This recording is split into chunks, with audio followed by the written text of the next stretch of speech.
안녕하세요. 돈 파는 가게 대표사원 김강주입니다. 대부분 사람들에게 집, 그러니까 부동산은 내가 가진 자산 가운데 가장 비싼 자산입니다. 또 가장 부채가 많은 자산일 수도 있죠. 그래서 집값이 어떻게 되느냐에 따라서 앞으로의 나의 재정적인 형편도 크게 달라질 가능성이 높습니다. 그렇겠죠.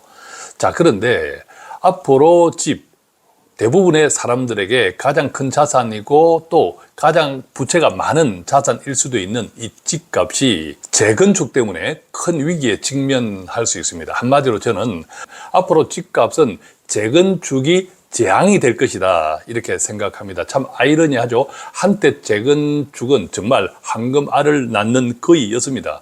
자, 근데 제가 왜 앞으로 집값에 재건축이 재앙이 된다 이렇게 말씀을 드릴까요? 자, 경기도 화성, 그 가운데 동탄 신도시는 수도권에서 가장 핫한 지역 가운데 한 곳입니다. 알다시피 동탄은 1기 신도시와 2기 신도시가 있죠. 자, 그런데 이 동탄 1기 신도시가 지금부터 3년 후, 그러니까 2027년부터 재건축이 가능합니다. 믿겨지십니까? 이게 실화냐고요? 실화입니다.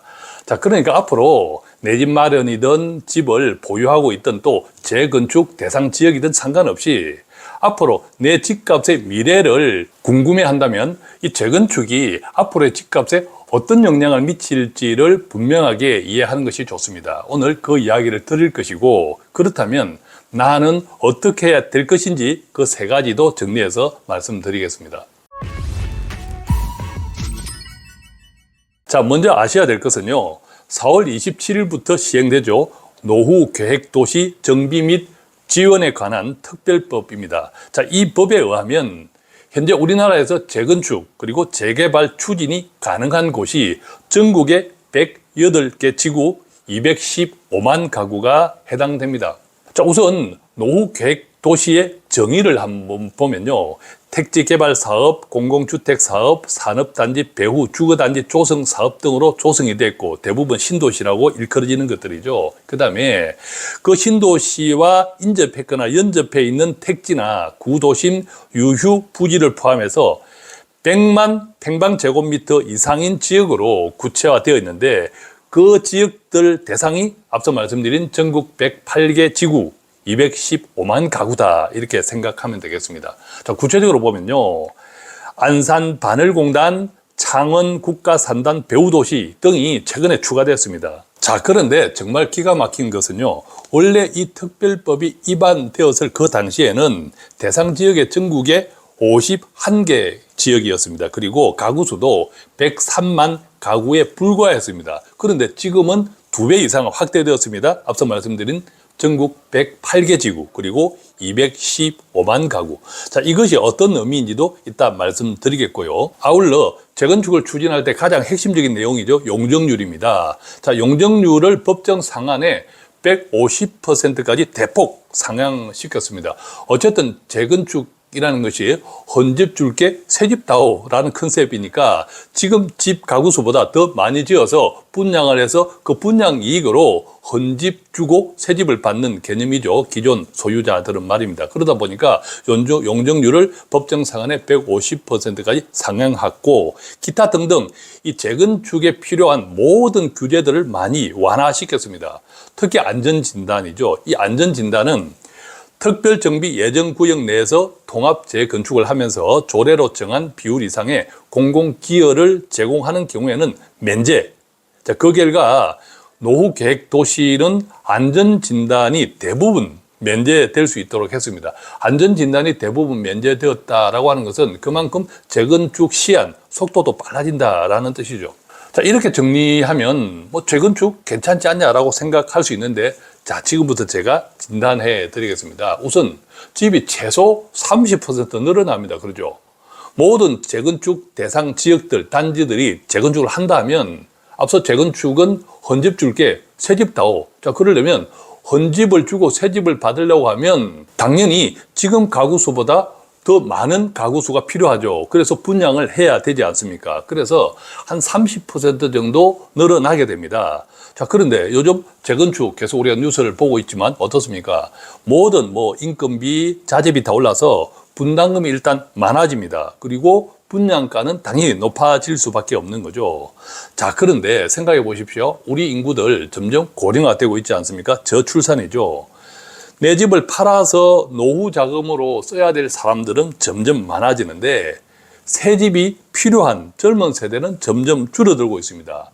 젊은 세대들 가운데서도 집이 필요하지만 금하죠. 돈이 없다. 자, 우리가 다 알고 있죠. 자, 그런데 생각해 보십시오. 집이 30% 늘어납니다. 자, 제가 아까 특별법 입안 당시에는 51곳 전국에 그 다음에 103만 가구 수준이었는데 이것 봐주고 저것 봐주고 하다 보니까 지금 전국에 108개 지구 215만 가구로 2배 이상 늘어났습니다. 솔직히 이게 나라냐 싶습니다. 이 중요한 정책이 2배 이상 늘어났다는 것은 아무 생각 개념이 없다라고 생각하거든요. 자, 그 결과 어떤 현상이 생겼냐 하면요. 앞서 말씀드렸죠. 동탄 신도시, 1신도시, 2신도시가 있지 않습니까? 동탄 1신도시 같은 경우에는 입주를 언제부터 했냐면 2007년부터 입주를 했습니다. 자, 그러니까 이 동탄 1기 신도시도 20년이 지난 지금부터 3년 후 2027년이면요. 재건축 대상이 됩니다. 자, 이런 행편입니다, 지금. 이게 실하냐고? 실합니다. 제가 생각하는 가장 큰 문제는요. 재건축 대상 지역의 인구가 늘어나서 기존 주택이 30% 늘어나면 괜찮은데 그것이 아니라 다른 지역에서 입지가 좋은 재건축 단지로 옮겨오는 인구들이 새롭게 늘어나는 그 주택을 차지할 것입니다. 결론 어떻습니까?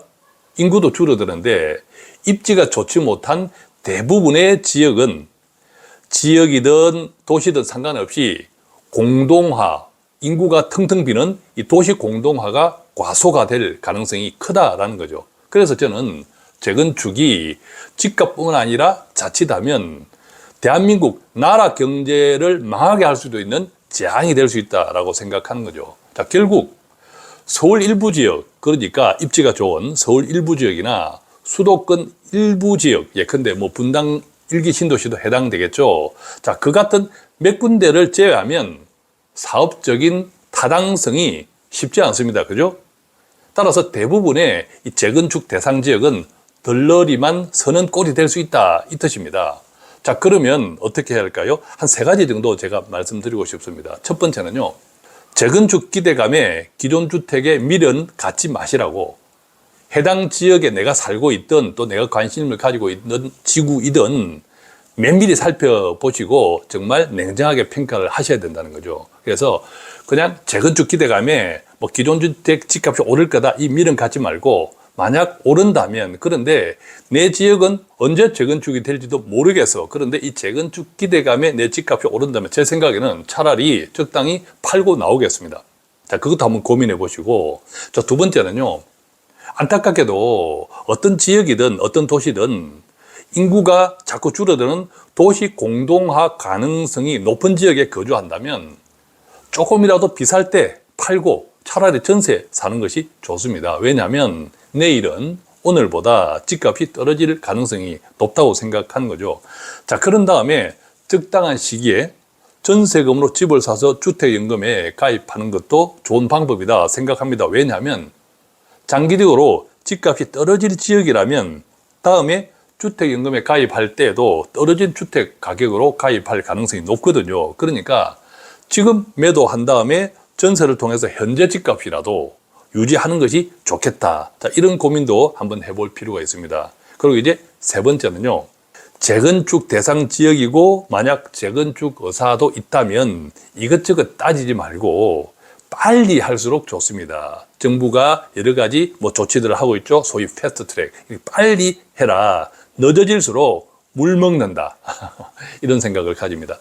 자, 오늘은 이렇게 요즘 봇물처럼 쏟아져 나오는 재건축 이슈에 대한 제 생각, 재건축은 앞으로 집값에 오히려 재앙이 될 수 있고 심지어 한국 경제에도 재앙이 될 수 있다, 이 말씀 드리면서 어떻게 하면 좋을까? 3가지 말씀을 드렸는데 재건축이나 앞으로의 집값에 대한 고민이 있으신 분들께 조금이라도 도움이 되었으면 좋겠습니다. 고맙습니다.